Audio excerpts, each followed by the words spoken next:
I want to invite you all, as we always do, to, at People Power Solar Cooperative, to think a moment and think about what is energizing you today. And if you feel moved, it'll be great if you can drop in chat so you can see what everyone is being energized by today. And I can get started. I am really energized by the fact that we are all coming together from all around the country. I'll sell that map and coming together with so many different capacity and interest. So I'm really energized by good people and with aligned excitement. And that is what is energizing me today. And I'm also here with my People Power member colleague, Yasir, who's also right here with me. And just wanted, as you're thinking, and I'm not really seeing anyone dropping in chat what's energizing you, so I'm going to take a moment and pause and allow you to think about what is energizing you today. I will move forward once I see some things dropping in chat. Okay, I see Stephanie, energizing by capacity building in the space of peers. Same. Feeling energizing by meeting folks, hearing about people power, cool. Great people here tonight. It seems like we're all very seeing some alignment around interest of each other and excitement of each other, and lots of people. I tend to also hear that also being energized with little children or animals or music and things like that, and sometimes food and community. So I start here. I'll actually first would like to get the permission to share my screen, if I may, as we're dropping in what type of things people are being energized by, such as family and community, people of color, power working together, solar energy for all. Yes, the vision of that future. Crystal, you should be able to share screen now. Yes, thank you. So just a brief introduction. People Power Solar Cooperative, who Yasir and I are here representing. We're a cooperative corporation based in California, supporting grassroots-led, cooperatively governed project that activate life-affirming energy system. We're founded in 2018 and are incubated by the Sustainable Economies Law Center. For those who are familiar with them, you might also see a lot of cartoons where we'll be seeing throughout the slides. So today, so far at the cooperative, we have 150 members across California that actually owns a solar system that is solar systems, multiple of them, that is on other people's roof and working towards getting some financial benefits. And a lot of our members are renters and low-income homeowners who cannot go solar, or people who've gone solar but want to do more. But most of them are really renters and low-income solar owner. But why do we come together? We come together because we want to enable everyone to own and shape our energy future. We know that for the environment that we're in today, policymakers believe that communities should just wait for private utilities or even just utility and government or corporation to meet our energy needs, because energy is just too complicated for everyday people. So just leave it for the lawyers, leave it for the engineers to figure things out. And then if you need money, work with the financiers to figure things out. But we know if we really want to address the climate emergency, we cannot wait for these people to figure things out. We also know the reality that the people who understand what's actually going on the ground are actually people on the ground, not the people who are engineers designing these technical toys, or the lawyers who are actually designing all these law and order. It's the people who are using it. And if we really want to make sure the energy transition or the future around climate solution is actually going to address our own needs, we have to enable everyone to own and shape our energy future. So we have to know what that means. But what does that look like is a big question that we're going to be exploring within the next 10 minutes. But before I go in there, I want to just kind of give a breath of where we are right now. We're coming in from all across the country, from California all the way to, I forgot, the furthest east is the Maine, I don't remember, but Far East.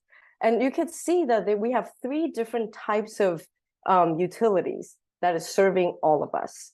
If folks feel moved, it'd be really great if you can take a look at the map, or even just use your memory and think about what is the entity that is serving your area, your home, your community. Are you getting getting electricity from federal, state, or municipal run utilities? Are you getting your electricity from consumer-owned rural electric cooperative, or are you getting your electricity from investor-owned utilities? If you can drop in chat just to kind of get a sense of where everyone's at. And you can now see this map briefly, that what's the number of customers that are being served by different types of ownership. A lot of people, I'm seeing we got private ownership, and some people are in the municipally run utility. For me, I'm in the territory of the Pacific Gas and Electric, so which is an investor-owned utility that have actually been convicted of murder of 88 people, but none of them actually was gone into jail. And that is the type of investor-owned utility that we are being served by. And so if we really want to talk about making sure that our community's future and even the present is being prioritized, we have to make sure that we are at the table for a say. So this is just a really high overview of different types of ownership when it comes to us being a consumer, who is actually selling us electricity. The next slide is a little matrix breakdown of when you are building different type of solar projects. How do you, like Betty mentioned, there's many type of community solars out there, not so many talking about community ownership. So this table, you can see like what kind of community-owned solar are there. We have the investor-owned community solar, where an investor will build this massive solar project either on a parking lot or on a field somewhere. And they figure everything out they figure out where the project is going to be built. They develop everything. They manage it. They will leverage the investment tax credit. And it will also, of course, not be owned by the community. And most of the benefit will go to the investor.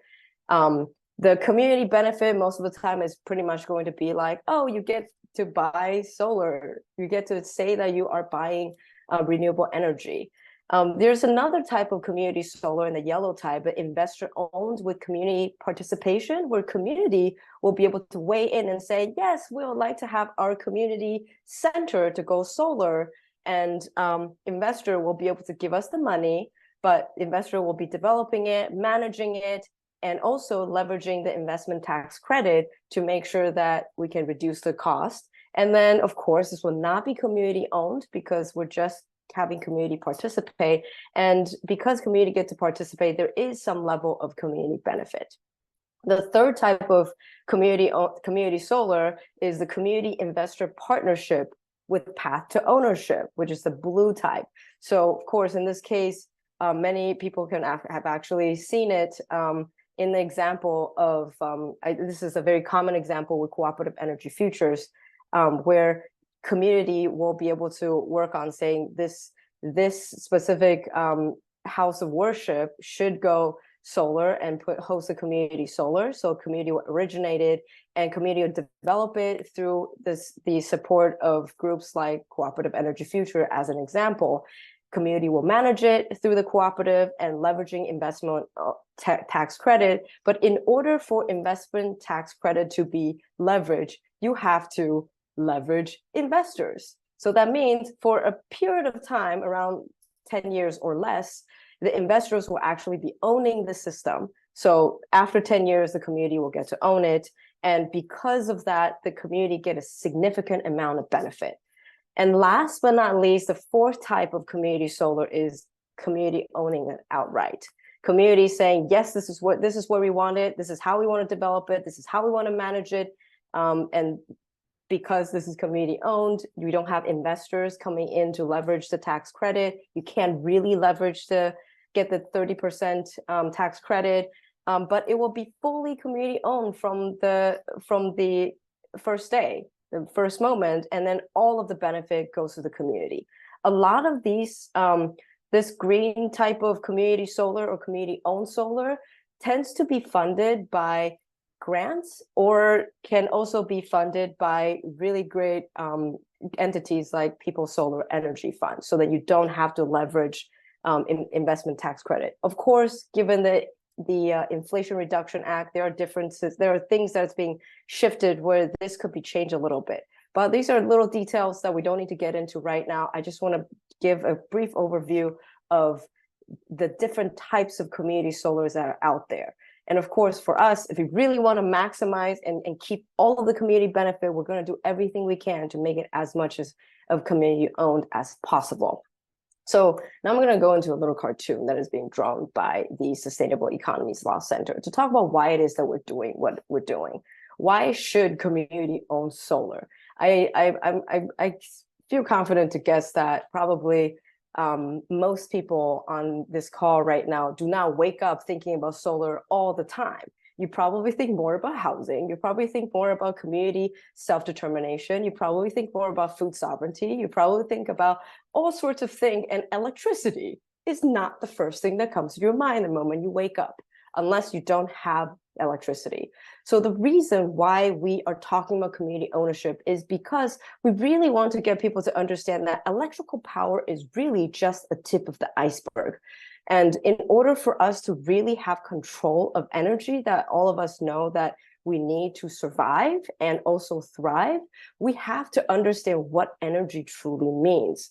So this is something that we learned at the cooperative from the first year or so when we were recruiting members to join the cooperative and say, look, in the state of California, where we don't have a community solar law that works, by joining the cooperative, you get to own and shape our energy future, and you get to say that this solar panel on this roof is yours. I cannot tell you how many times people ask me, what does that mean if I own solar? What does ownership even mean? What does it mean that I own this solar system that's on the roof? So what? And that very quickly got us to realize that you cannot own anything that you don't understand. You cannot say that you own and control anything you don't understand. And what is energy?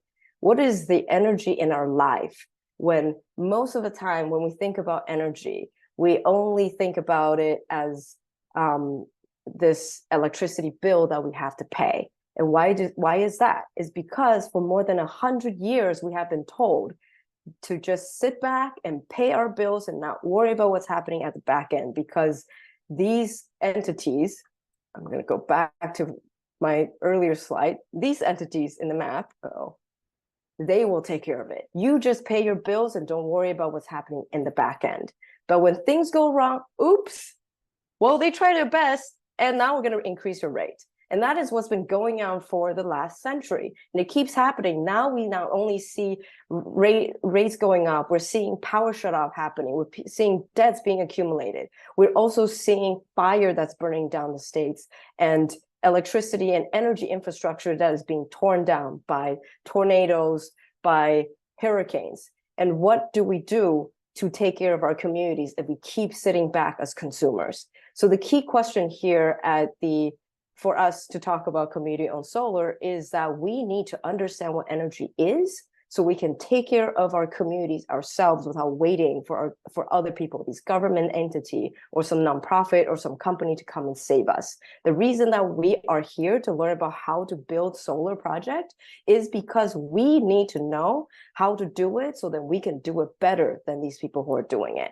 And so I'll say that because everything we're doing here is about building power for all of us at People's Solar Energy Fund.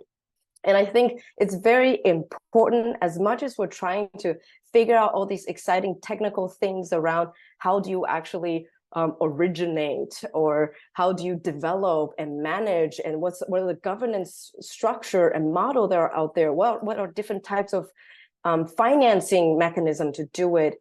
It's really important to know that in our lives, knowing these laws and money and engineering things is not everything we need. We don't need more of our people to become energy lawyers. We don't need more of our people to become energy developers.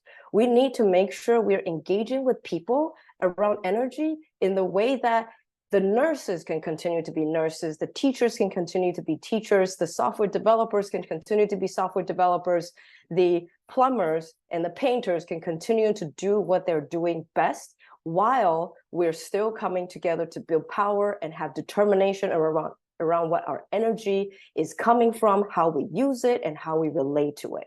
And these are very critical understanding to think about, because the more we are still putting at this, talking about solar as something about technical things that we can point at from afar and not really understand what it means in our own home, then we are not actually allowing people to come together and own and shape what that looks like. So with a few minutes left with my time, what I'm going to do is kind of walk you through some pictures of People Power Solar Cooperative. And here, this is our pilot project. This is the, as far as we know, the first solar project that is cooperatively owned by members of the communities who are not living in a specific jurisdiction, because in the state of California, we don't have a real community solar law that works.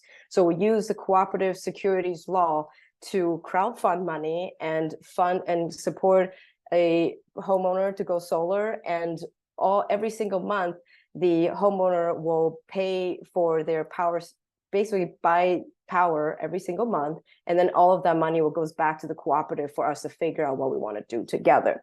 And as you can see, we're all standing on the ground pointing out the solar system. After this party, we go home.